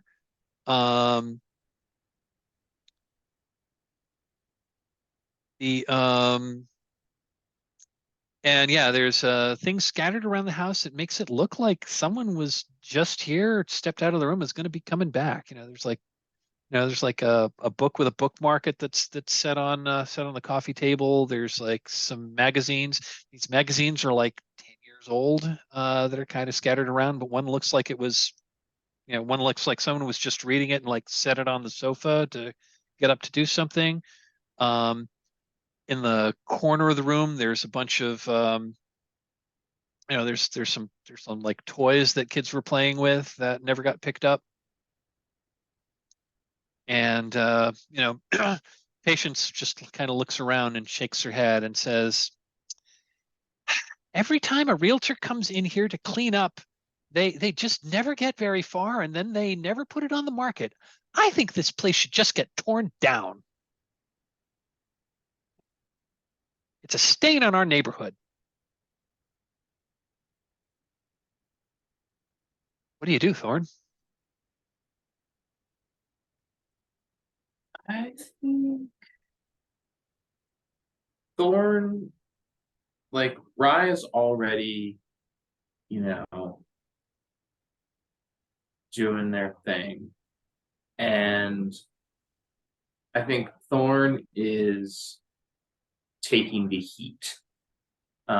So I am like ostensibly searching for like looking around, being interested in things, but like mostly I think it in a way that engages with uh what Patience Head is saying. And if I need to act in a way that probably she's, like I'll be all about homeowners associations, and like ask about what the property values might be like if the house was torn down. Just really get her talking about it. I mean, you Okay. kind of just made that roll for that. Maybe you want I to guess I like push her did. further for like a meddling. That's what I was going to say. Are you trying? Are you? That's what I was going to ask. Are you trying to like? Are you trying to find some clues? Are you trying to get information out of her? Are you trying to distract her while you're looking around for other stuff? Like, what's your angle here? What's your motivation? Yeah, in that case, if it's me looking for clues, I'll say yeah with the distraction just to like get her. I'll keep her talking about that kind of stuff, while I look for clues, like starting in the living room and then like maybe having seen Rye going into a different room, like having gone left out of the corner of my eye, or go right or upstairs or just to one of the other places. Yeah. Okay, I will met. got it. Okay, so you are going to be meddling. It sounds like you're probably still using presence because you're trying to kind of distract. Yeah. It sounds like you're maybe using presence because you're I trying to distract her, unless you think it's composure because you're trying to keep things together. I think still presence because I'm not particularly pressed Okay, about it, but it's is not a success. It's a failure. boy, I rolled a these 6. dice. It's okay. Dice are just not. Getting the successes is Rye's job. These dice are just not your friend here. Like I said in the beginning, Really? taking heed. Only Rye gets good roll. We've only had one. Yeah, it's in 1, 2, 3, 4, 5, 6 misses and one great success. Wow. Um,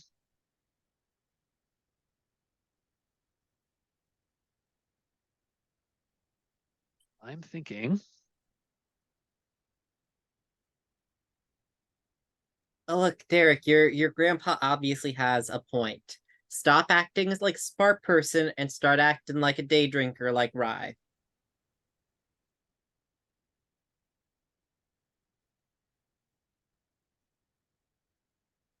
Be a good miss. I'm trying to think what would be a good miss here.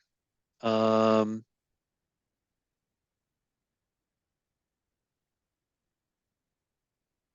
I think what happens here is, yeah, I think what happens here is, okay, I got it. So you're letting her prattle on, and you're trying to get her to like reveal maybe reveal some information, or at least keep her distracted while you're like poking around for stuff. And I think she hears something. I think she hears something in the next room, and she says, "Oh my, is there someone else? Oh, where is that other young man that came in here first?" And she Thorn, you're the goes distraction.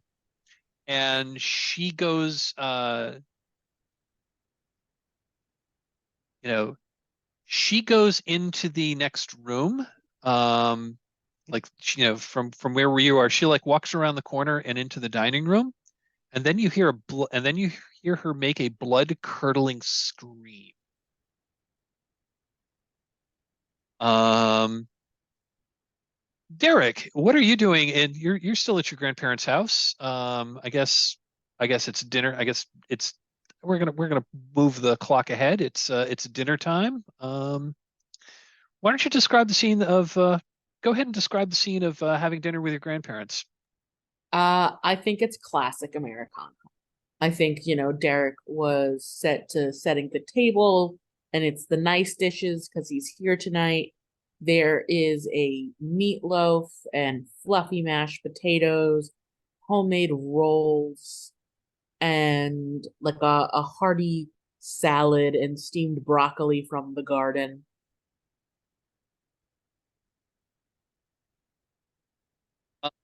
Is there anything that you want to like what? So is there anything you want to do here, or do you just want to have like a nice dinner with your grandparents? Or is there any other angle you want to go with? I'm just I trying to feel get like some he, idea on what the scene is like. I think he fucked up so hard. I don't know if he can. I think my original intent was to see if his grandmother knew the Rappaports at all. But frankly, he just I don't know what happened with the other failed roll because we moved away from it. Oh, that's But right. Oh, that's right. We did move away from that. Yeah. Your grandma was part of the mob.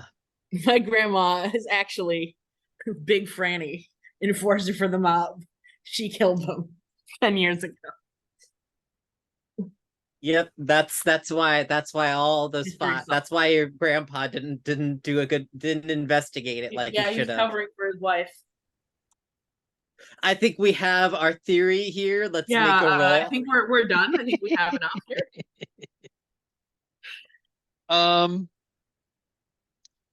Yeah, I think yeah, that's right. I didn't do anything from the miss. I didn't do anything for the miss last one because I'm not sure what yeah, I think I'm just gonna hold that. I think I'm just gonna hold that for now as a Okay. kind of an impending calamity just because the GM, I'm just not thinking of anything decent at the moment. So I think Yeah, we'll put a hold maybe on that. I think maybe there'll be some kind of echo of something that may happen in the future. Okay. Which isn't exactly a PBTA thing, but I'm just not thinking of a good one right now. Yeah. But if you want to press your grandmother to see if she remembers the Rappaports, that's absolutely fine. We could do one. Yeah, I think Try to do it's one more meddling move. less of a press and more of a gentle, like, hey, did you know the Rappaports at all? Rappaports. Well, why don't we make the roll and then that will color my answer. Okay. And I think that's probably going to be presence unless you want to make an argument for a different. No, I think that's pretty presency. Okay. Well, you see, they owed me some money, so I had to So I take it had to back be- in blood. I had to be stone cold hard on the whole family, children and all. Oh, hey. There we go. There's a roll that's not a complete failure. See, Grandpa was sheriff, but Grandma actually ran this bitch. She decided she wanted him to Yeah, retire. Grandma He takes wouldn't. out all of her investigation files. Grandma was actually the sheriff. Grandpa was a figurehead. And she decided she wanted him to retire. So she stopped doing his work for him. I'm just looking through the clues here to try to find if there is a good one that you would have learned from a third party.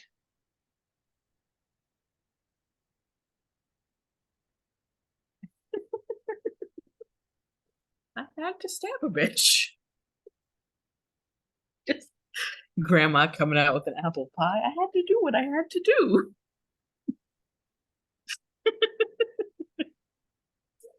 uh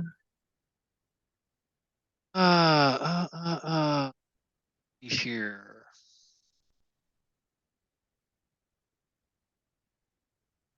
Yeah, one of these are pretty much pretty location specific.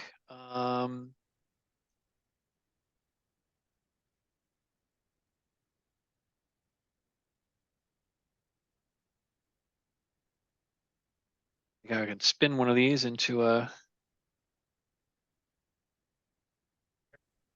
Well, I'm just Oh, like I know. randomly. Okay. I know. So you mean the family that disappeared? Oh yeah, they yeah. were.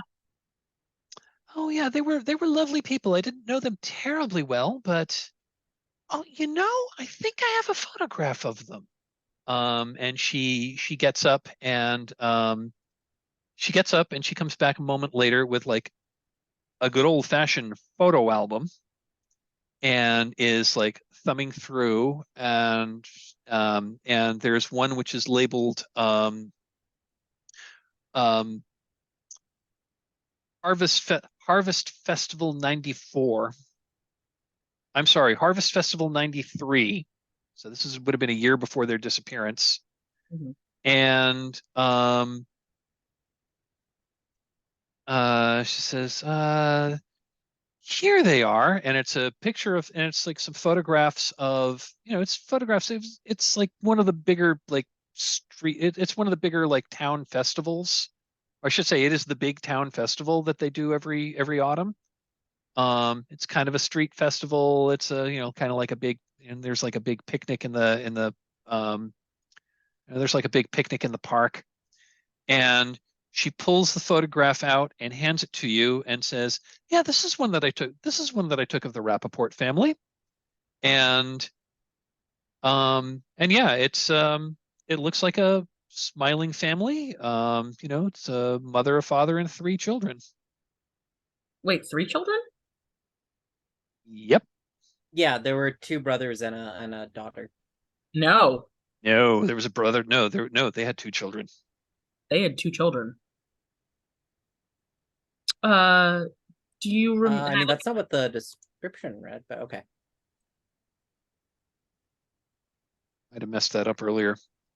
Uh, Elliott was the youngest. They had a daughter. They had a daughter, Abigail, and mother was Sherry. Father was Hugh. Yeah, I guess And the this is clue like just I guess this is just weirdly phrased because I guess it's maybe either a typo because it's youngest of the 2 Rappaport children, but then it also mentions. Oh no, okay, never mind. I misread it. Yeah, 2. Never mind. Okay, and the clue is a family. The clue is a family photo shows a 3rd child. Yeah, I think Derek, as he looks at it, confused, takes it, turns it around. Like sometimes, especially a lot of old photographs will have like the Rappaport family, Dan, Janie, blah blah blah blah. Like, does this have the names written on the back? Just says Rappaport family in your grandmother's handwriting. Yeah, and I said, "Oh, gee, this is a really lovely picture." I'm trying to remember. That was Hugh, right? The father was Hugh, and then Elliott, Abigail. Do you remember what the others? I point to the child that's. Do you remember what his name was? I can't remember what his name was. I don't know if maybe we played together. I don't remember. And this child does look younger than Elliott. It's another boy, and he looks younger than Elliott. And she looks at the photograph, and she starts to say, I don't remember the name of their 3rd child. She looks at the photograph again, says, "I wonder if is that a?" And looking at the photograph, like Elliott and the younger child, they've got that younger child, strong family resemblance to the other members of the Rappaport family. And your grandmother like looks at the photograph and looks at you and says, "Well, that's odd. I don't recall them having a 3rd child." Yeah, maybe they brought a cousin to the festival. May well be it. And do you mind if I hold on to this for a little bit, Grandma, friend? Oh, go right ahead. Go right ahead. Oh, I think I hear the timer for the apple pie. The oven. And yeah, he'll slide that into his pocket. And we're rapidly approaching time here, so we're going to go back to the house on Escondido Street, and I think we're going to end on this stinger because both Rye and Thorn heard a blood-curdling scream from the dining room, and you both. I assume you both rush in, but the scene I want to end on is Patience is standing there with a look of shock on her face, and there's a knife sticking out of her abdomen. I think we are going to end there. I was sure she did it.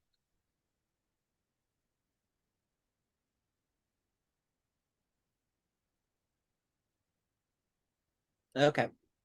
I think we're going to end there if that's okay. Sounds good. So that was session 2 of public access. I think we got some good character moments. I think we advanced the plot a bit, and we had a terrible string of really bad rolls. If we've got a little bit of time, I'd like to do a little debrief, but I prefer to do those off camera. So if I am going to end the recording here. If anyone was watching, thank you for watching, and tune in next time.